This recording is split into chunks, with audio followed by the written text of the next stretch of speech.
geospatial practice, we have about 135 surveyors, and we did about 28 different projects throughout the city. Our goal is to scan the entire city of Volterra. So this was discovered using GPR technology, and we were able to scan it. Archaeologists are now coming in to unearth this, so we're doing progression scans. And if you guys have been following that, you know that that was laser scanned with an inverted tripod, and Recap did a phenomenal job. So this is the mesh that I got back after that 1.77 billion processed point cloud to find common geometry of these Roman theaters. And he ended up finding that it was based off a 12-point star, and he was the first one in history since these things were built to discover that. So our clients go to one spot and they have access to all their information across the board.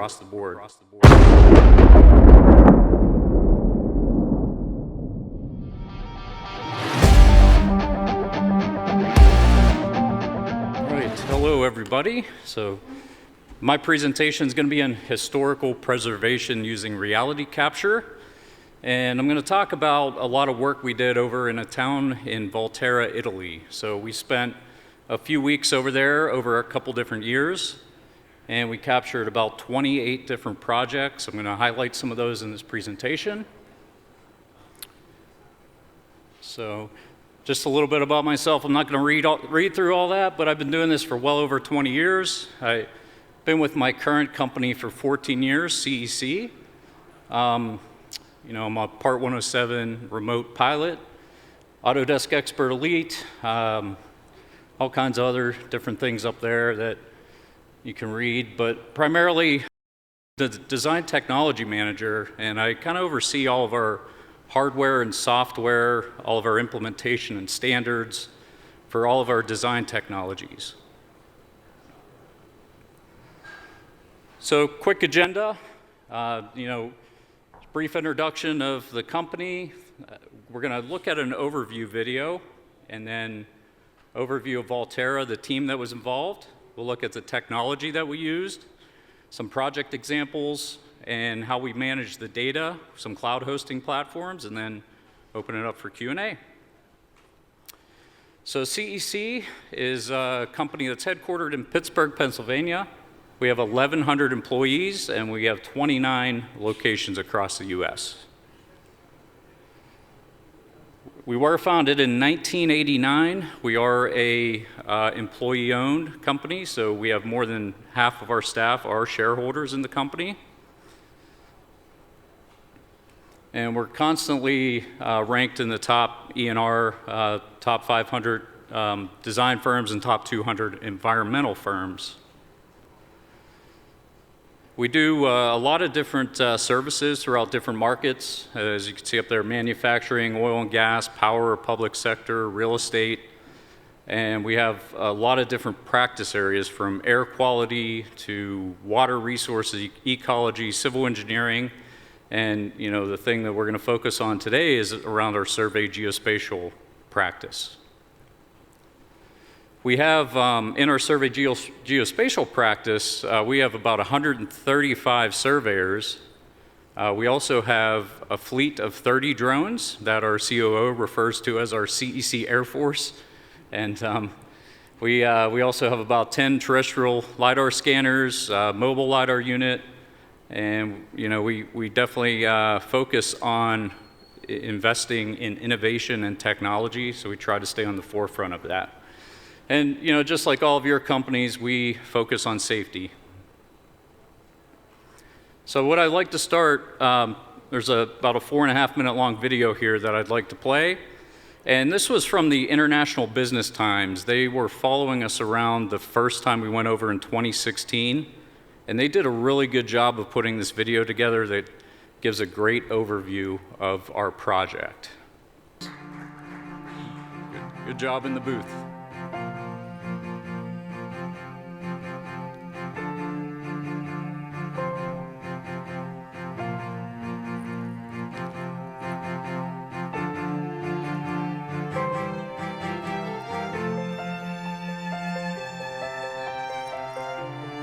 What makes Volterra particularly interesting, not only that it has 3,000 years of history, but there are actually a historical monument from each of its various phases, which is very rare. It's extremely are rare. The Etruscan gate, for example, is only one of two in Italy that's totally intact as it was originally built. So we're talking about very important monuments.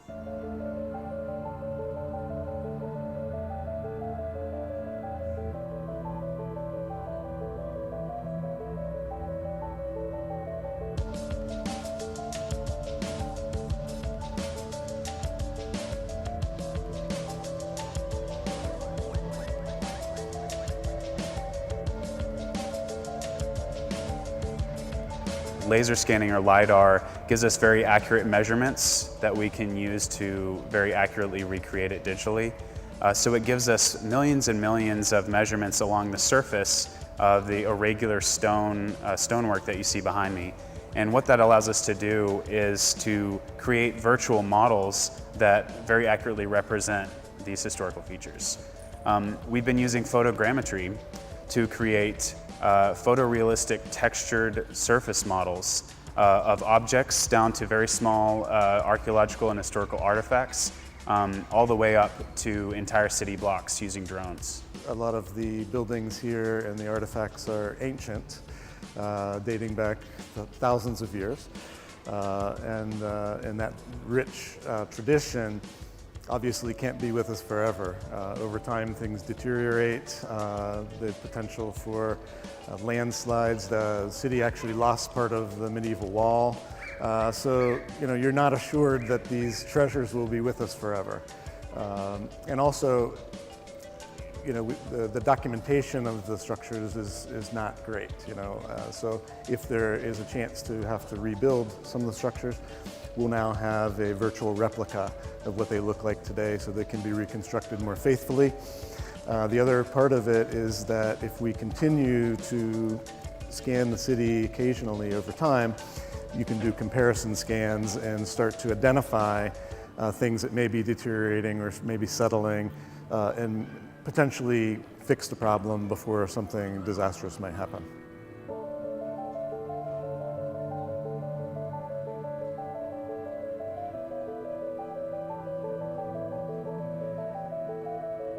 With the object capture that we're doing, we can actually create virtual exhibits. And that's one really important aspect of the work we're doing here, is the opportunity to create virtual exhibits that can bring these features and these objects to people who may not be able to visit the city in person. And so it's a way to create sort of an online gallery that shows people the historical significance and beauty of Volterra.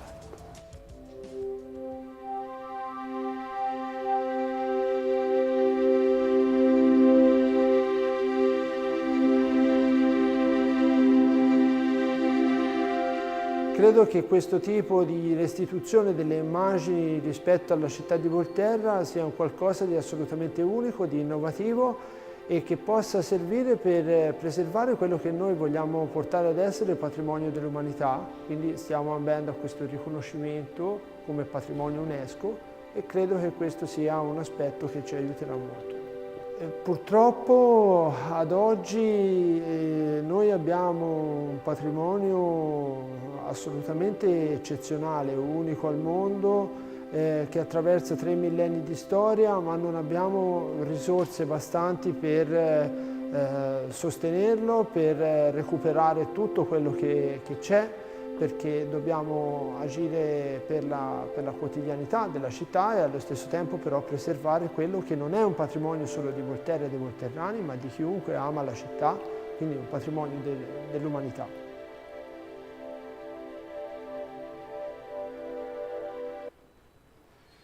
All right, so that video gave a really good overview, I think, of our projects. Volterra is actually kind of in between, it's right in the heart of Tuscany, in between Florence and Pisa, Italy. And you can see the drone photo in the upper right-hand corner. It's an awesome medieval and Etruscan town. Some of the artifacts are over 3,000 years old in Volterra. And Volterra, Italy, for a lot of the ladies in the room may know the Twilight series, the books and the movies, and also Medici. It's a Netflix series that was all filmed in Volterra. On the Twilight side of things, the books were based off of Volterra, Italy, and I think I'm not familiar with this, but the Volturi would come out of this famous manhole, and all the tourists would go to Volterra, and they would sign their names on this manhole, they would lay down on it, take pictures, they would kiss the manhole. But it's down this deep, dark alley, and little do they know, this is where all the bar patrons would go after a late night of drinking to relieve themselves. So that's kind of a fun fact there.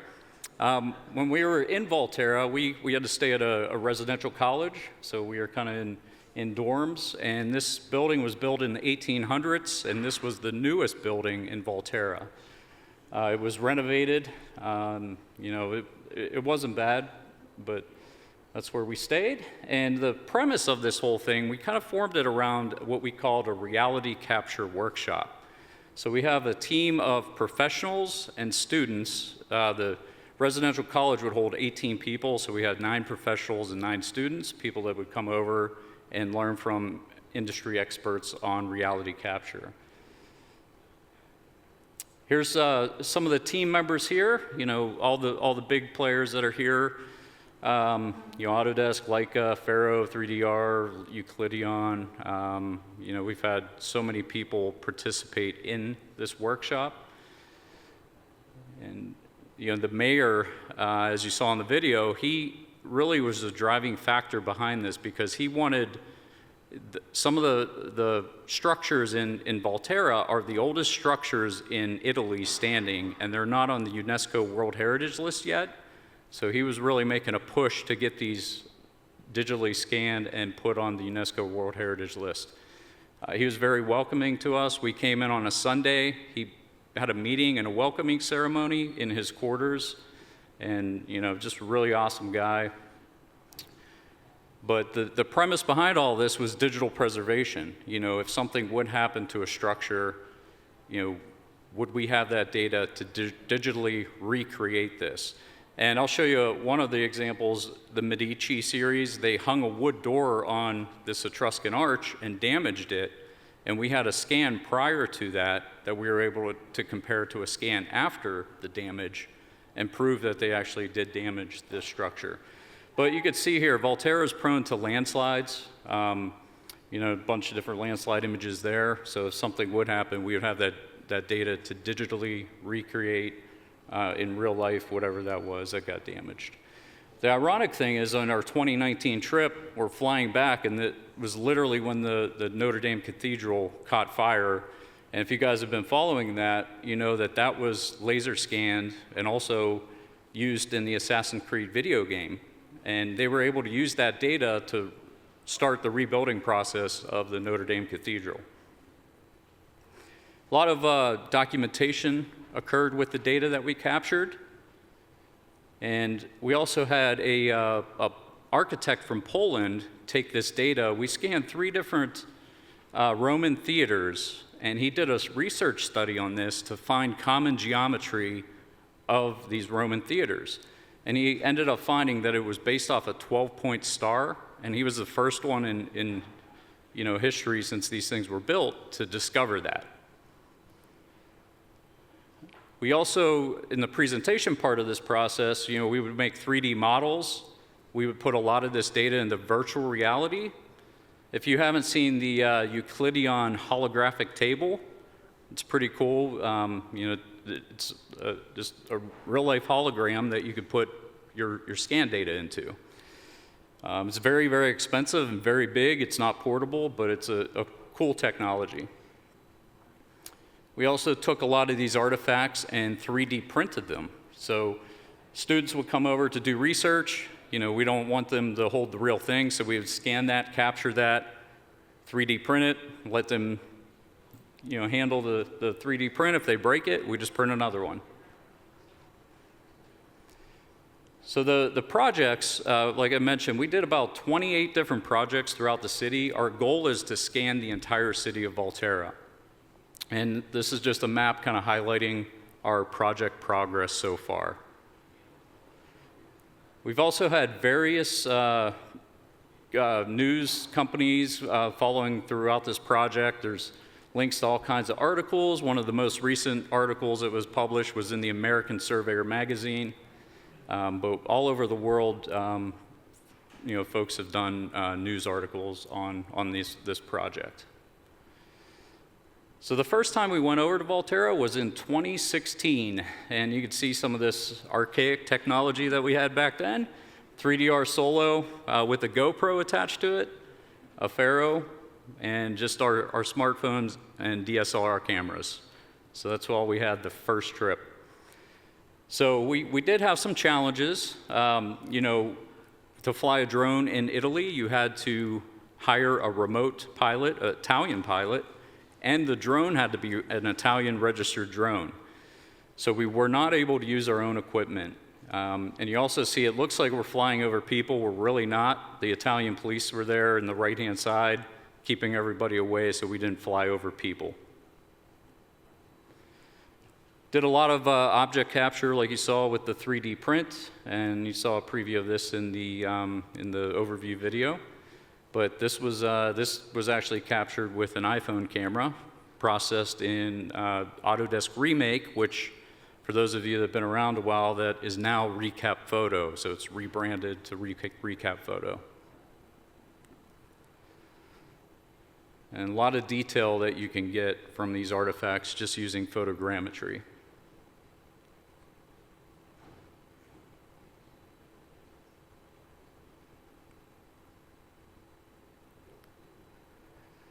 Another example of some 3D prints that we published. The Etruscan Arch, this is the one that got damaged in the Medici series. So this thing's well over 2,000 years old. It's the oldest Etruscan arch in all of Italy. There's a newer Etruscan arch that is on the UNESCO World Heritage List, but this one is not. And they were able to use our scan data, like I mentioned, to prove to Netflix that they indeed did damage this. So what they did is they hung wood doors on this for the TV series and ended up damaging some of the stonework.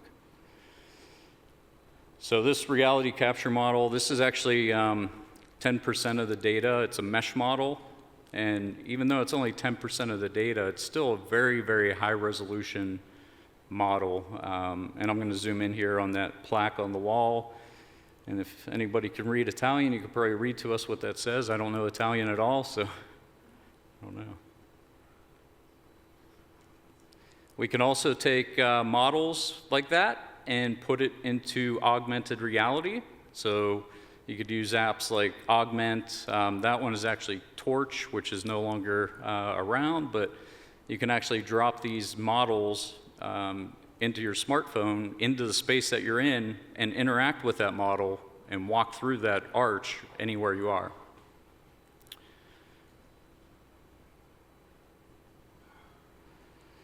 We also scanned the town hall. This is where the mayor's quarters were, and this was built in 1208. It's the oldest civic building in Tuscany. And you can see the detail in these frescoes in the point clouds. And these are the original frescoes from 1208. So that's just some of the point cloud data. And then we would actually take that and put it into Revit, do some renderings, create a BIM model from that. And also put all these in VR. So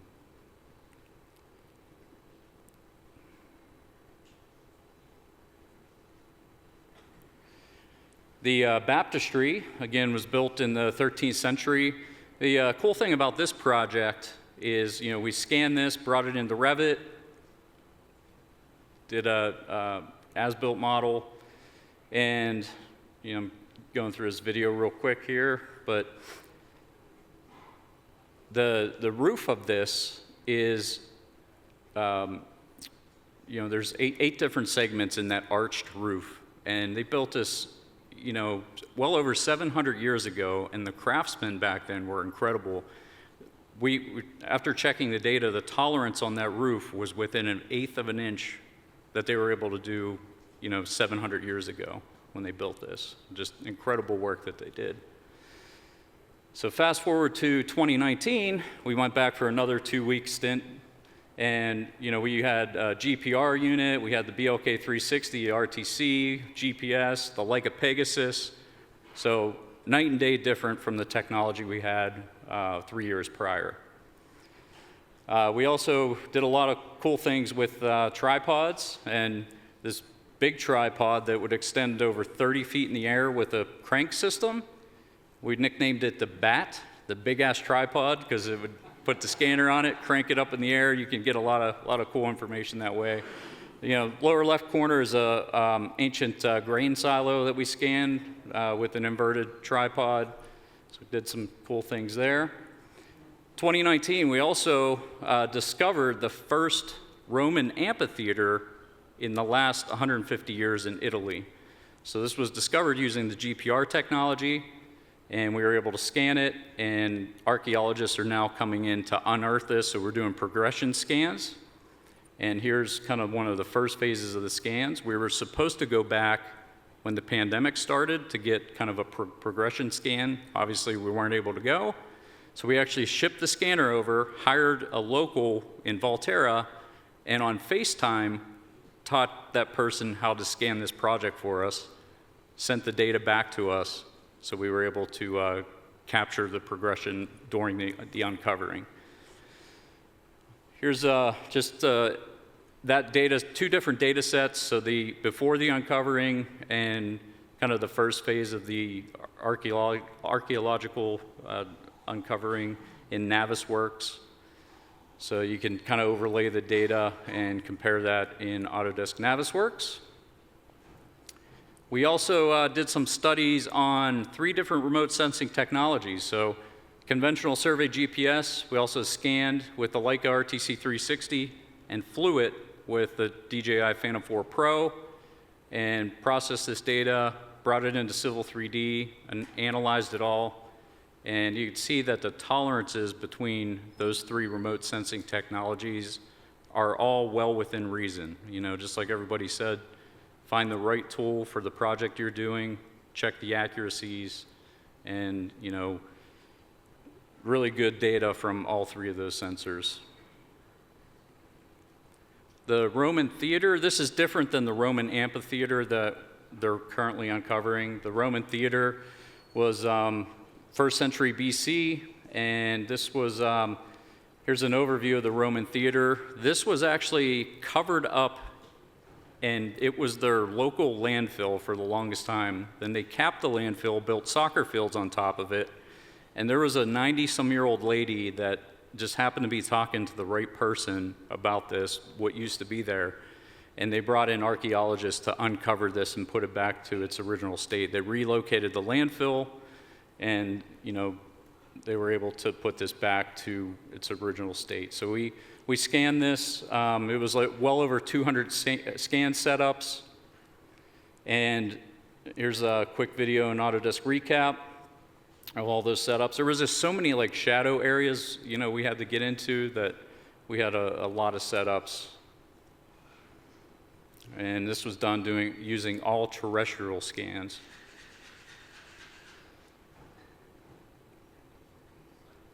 And we actually took that data set, so you can see there it's a data set of 1.77 billion points.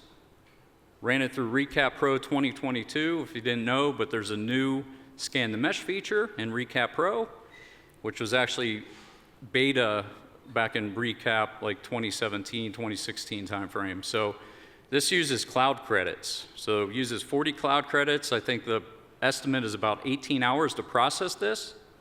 And Recap did a phenomenal job.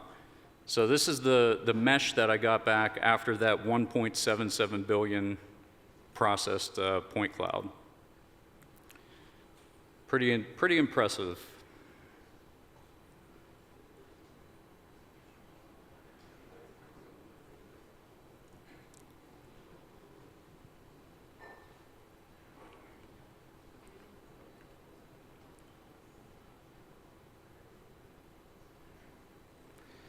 We also use Matterport, you know, for spaces that we wanted to just give a virtual tour of inside of one of the churches.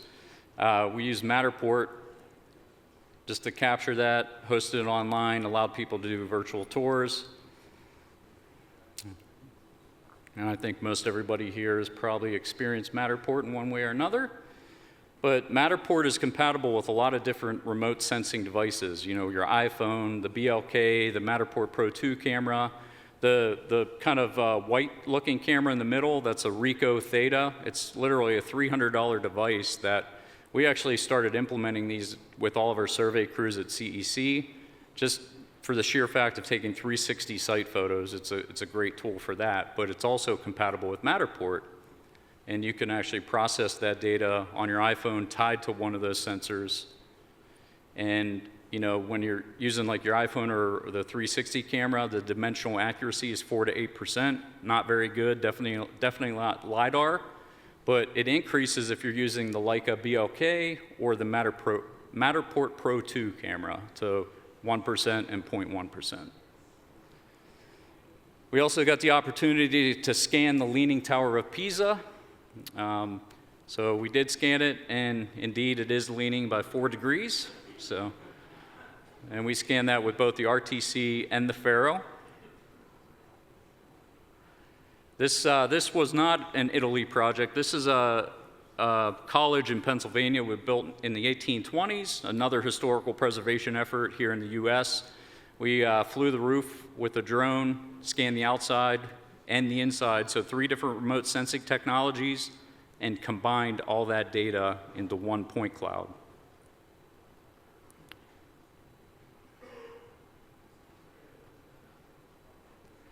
As far as storing and sharing the data, a couple people alluded to this earlier, we do a lot of work on solid-state hard drives. We don't put the raw data on our servers. Server storage is very expensive, so we'll process it on a solid-state drive, we'll back it up, but we'll put our final deliverables on the project directory on our server. And we also have, this is an in-house built on SharePoint that we developed. It's called CEC Go.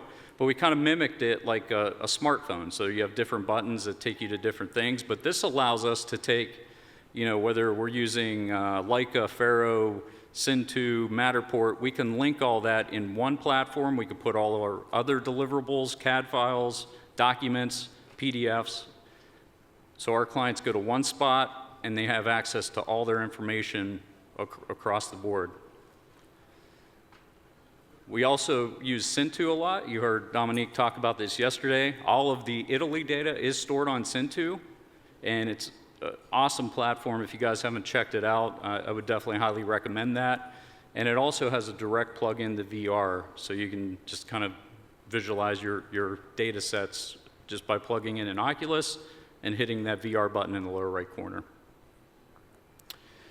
After we were all done, like the mayor also hosted a community meeting. So he opened it up to the entire town to come in, experience our data, check out the 3D prints. This little 6-year-old boy in the upper right-hand corner, I wanted to hire him. He came in and navigated that point cloud better than any of us could do. Probably because I'm sure he plays a lot of video games, but he was incredible. So super supportive. The mayor was awesome. And you know what's next? Epic Games is taking all of this data, converting it in the Unreal Engine, and they're making online interactive galleries with all of this data, and that's going to be coming out here soon. And next year, we're hoping to go back in April, and we purchased a new addition to our hangar this year. We got a Harris Aerial H6. It's a hybrid drone. It has a 2-cycle engine on it. Sounds like a weed whacker flying in the sky. Has a battery, and it can get well over 5 hours of flight time, but with a heavy payload, you're getting about 2.25 hours. And we also have this outfitted with a Regal Minivux 2 UAV sensor, which is a TrueView 620. It's through a company called GeoQ in Alabama. And we're hoping to take this over to scan the city using this Regal sensor. This thing is very expensive, so we're a little concerned on getting it over there. It's about $280,000 for this thing, so we'll see how that works. So I know I went through a lot of stuff rather quick. I guess we'll open it up for questions.